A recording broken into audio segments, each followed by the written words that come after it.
Your risk tolerance is constantly changing, and it's one of the most important things to consider when you're investing. Today we're going to be discussing the 4 key elements that will help you determine your risk tolerance. Hi everyone, my name is Courtney, and this is my channel where I talk about all things personal finance and mindful living. If you haven't done so yet, please consider hitting the subscribe button below and liking this video because it really does help the channel. So let's dive in. Depending on where you look, everyone's definition of risk tolerance is a little different, but I think Bankrate's definition is pretty good.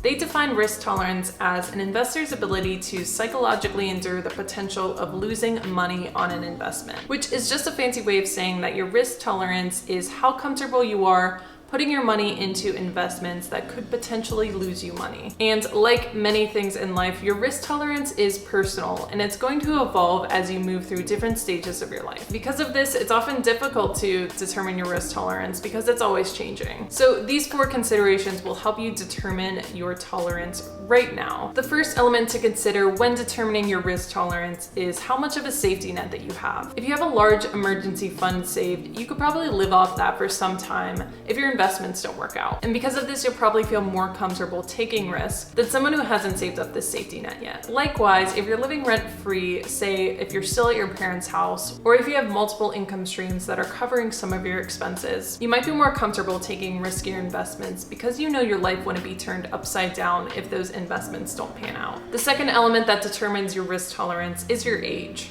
and more specifically, how close you are to the age that you plan to retire at. And that's because the closer you get to retirement, the less you want to risk the money that you'll need just around the corner in retirement. When you're younger, you typically have more time to recover from financial mistakes and losses. So you might be more comfortable taking those riskier investments because you know you have the time it takes to recover those losses in the long term. The third thing you need to consider when determining your risk tolerance is your near and long-term financial goals. To understand how your short-term goals might affect this, let's say that your goal is to buy a house within the next few years. You probably don't want to make a risky investment that could lose you some money that you were planning on using as a down payment on the house. Your long-term goals, such as how much money you want to have saved for retirement, should also be considered. This ensures that you're investing the right of money right now that should safely return the amount you need when you're older. The fourth thing to consider when determining your risk tolerance is your life's effect on others around you. If you have family members that are relying on your income, that should definitely be considered whenever you're determining how much risk you want to take. If losing this money in the stock market now meant that your family could go hungry, or if it meant that you had to cancel your yearly vacation, that's a great sign that you should avoid these higher risk investments. So those are the 4 key concepts that you should consider when determining your risk tolerance. It's definitely recommended that you revisit these concepts and reflect on them every single year, because as your lifestyle shifts, your risk tolerance is going to change. Thank you all so much for watching. If you enjoyed today's video, please be sure to like and subscribe to the channel, and I hope you all have a wonderful rest of your day.